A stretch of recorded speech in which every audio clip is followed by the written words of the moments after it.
In this video, we're doing King of the Mountain.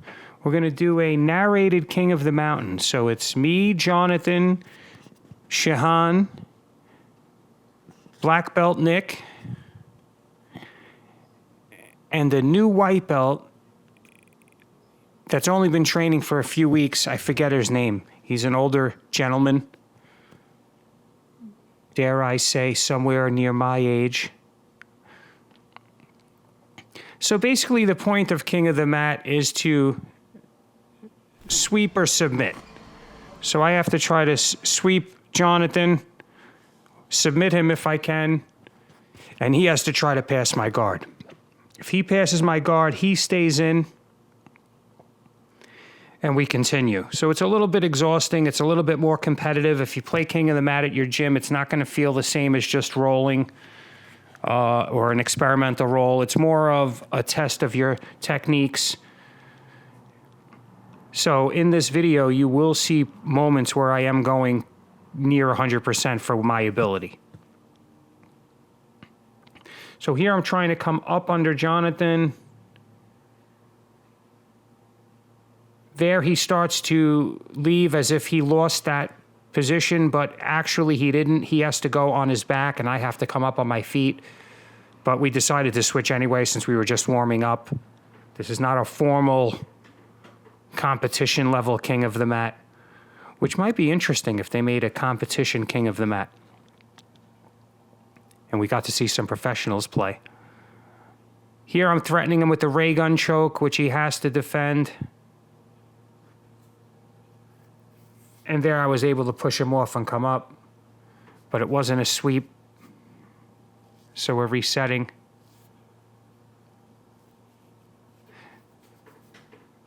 That's the new white belt on the left in the background. That's Nick, Black Belt Nick.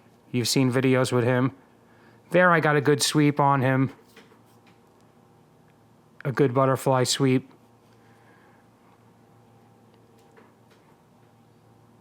And here we go. This is a new white belt. He'll be in future videos. I don't know his name because he just started, and I started with, I think that's called a sumigashi. So I was able to sweep him fairly easily. He's only been training a few weeks. So now Jonathan's coming back in. The thing with King of the Mat is even if you're doing good or your skill level's high and the opponents are lower level, let's say, you're still going to get tired sweeping them over and over. So it's not like experimental where I could sit in a position. So there I hit him with a shin sweep. I love a good shin sweep. Now here comes Shahan. Shahan is a talented white belt.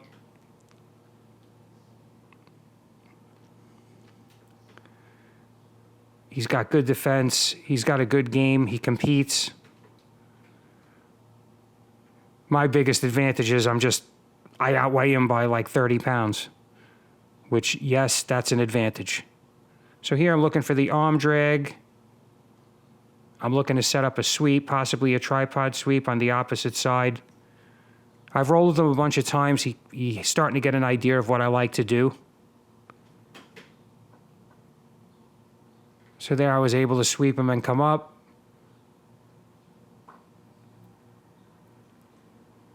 And now I'm going with the new white belt again. This is during open mat, so we could do whatever we want, which is pretty cool. Our classes aren't necessarily formal, but, you still have to follow along with the class and do what the teacher's instructing. So there I was able to kick his leg out. I'm looking to take his back. I don't know why Yusuf's not playing. I have to ask him about that. But that's Yusuf in the background, talented white belt. I know it sounds like an oxymoron, but some of these white belts are very talented, especially at that level. I know I wasn't anywhere near as good when I was a white belt. So I wish I knew his name. He's going to kill me. But he's already tough to handle. He's an older guy. He doesn't really know anything.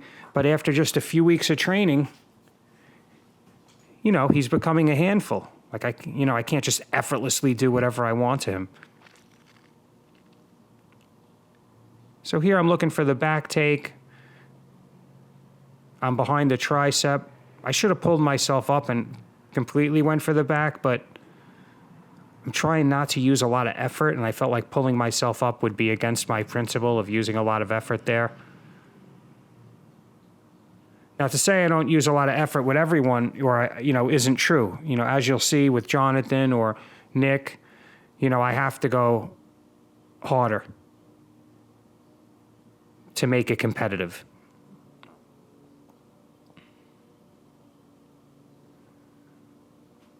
So here I've already been rolling for 6 minutes.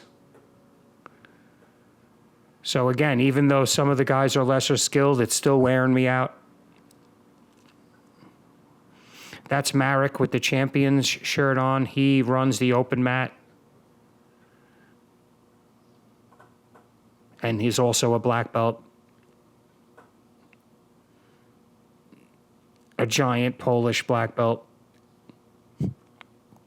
So here you can't see what happened, but it's basically a repeat of what happened in the beginning, except this time I was able to get to his back behind, more than behind the tricep, but on his back.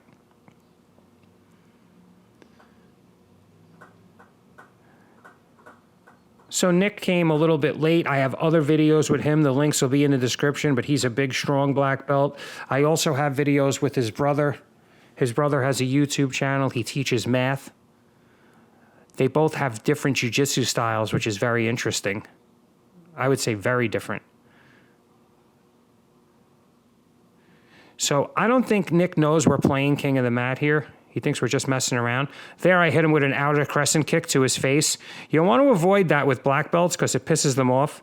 So there he just took a heel hook, an ankle lock pretty quickly. I screamed tap twice because it went on very tight. A lot of times people don't realize when you're a little bit older, you can't take that type of pressure, especially like me. I have very skinny ankles, dare I say, feminine ankles. So if you rip an ankle lock, you could break my ankle if you're young and strong enough. So there, Nick just smothered Jonathan very quickly, did a snap down, took his back. Now he's going against Shahan. Again, just pulled his foot out. At this point, I still don't think he realizes we're playing King of the Mat. He's just messing around.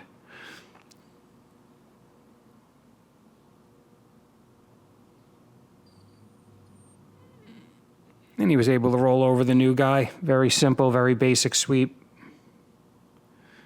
I learn a lot from Nick. He also beats me up a lot, which is good. You do need people to be the hammer for you sometimes. So here I'm really trying to use my footwork. If people say, I always go easy, they never see me going harder. Well, I would say this is closer to my top speed. So there's a lot of wrist fighting. I'm trying to control his leg. I know he wants to stand up. He's not really, I don't think, I could be wrong about this, but I don't think he's a guard player.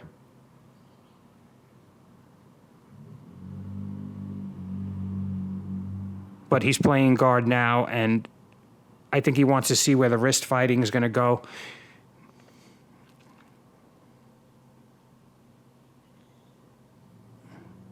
I'm trying to keep the pressure on him. It might not look like there's a lot of pressure, but my wrist fighting, I'm always going for something. So it causes him to have to react. So even though he's trying to stay calm and not use a lot of energy, I think I'm forcing him to use more energy than he wants to. And that's key. And without getting submitted instantly, which is also good. So I'm pulling on him with the collar tie. I'm looking to control his hands. I'm looking to wear him out, if that's possible. I'm not good in the short-term explosiveness, but I'm good in the long-term marathon of a roll. I think that's where I, dare I say, shine. So there I'm holding his bicep. I'm preventing him from getting any meaningful grips.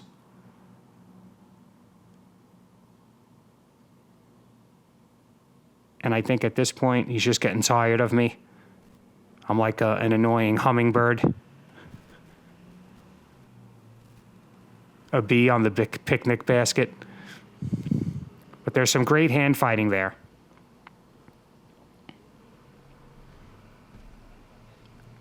And there he was just able to stand up and tip me over.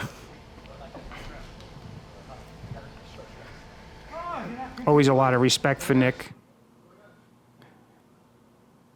Him and I started around the same time, but he stayed at this academy from beginning to end, which is common with a lot of black belts there. They've trained there since they were a white belt. You know, a lot of these big competition schools, everyone's very transitional.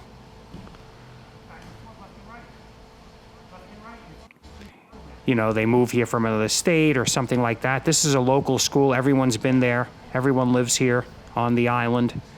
And it's just a good school. It's a type of school where once you find it, you don't have to leave. I call it marrying your childhood sweetheart. You don't have to go and sleep around. You found the right one right away. And that's a great thing. It really is a blessing. Unfortunately, my path wasn't that way. I moved a little bit. I've changed schools over the years. I had instructors that hated me. I've been through the gambit. So we did a good half guard sweep there, and now he's rolling with what I'm going to refer to as the new guy until I can remember his name. Usually I have to be friends with someone on social media to start remembering their name, especially at our school, which there's so many practitioners. So we did a nice sweep, nice and easy, didn't hurt his opponent. The new guy was holding on, which isn't a good idea. That's common when you sweep somebody that doesn't know anything. They hold you on to them. And I even noticed this with some blue belts. I tell them, I said, push away when someone's on top. Don't pull them on top of you. So here I'm really going to go after Jonathan a little bit. You could see my footwork. It's back and forth. And then I switch to the knee cut. Then I look to kick and free the hook. Throw his leg out of the way. I put my fist right next to his hip on the mat, which prevented him from re-guarding, and then I spun to north-south and to complete the pass. Again, if you want to rewind that.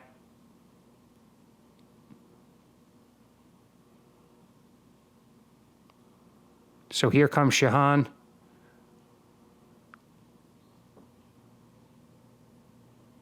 I love his technicality.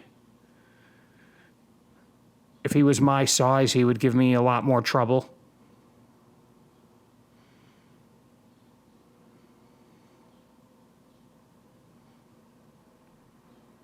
So there I was able to just kick him over with a butterfly sweep. Whether or not how that would have been scored at a tournament is questionable. And now I have the distinct pleasure of rolling with Nick again. A little sarcasm there. I'll admit it, he's a little scary. He's starting with the wrong leg forward. So like most of my De La Riva game and other things are based on him putting his right leg forward. If he puts his left leg forward, it's hard. There I had him in like a half guard and he jumped to the other side very athletically. As you can see, I didn't just accept the pass. But thank you for watching. I hope you like the King of the Mat format. Please like, share, and if you haven't already, subscribe.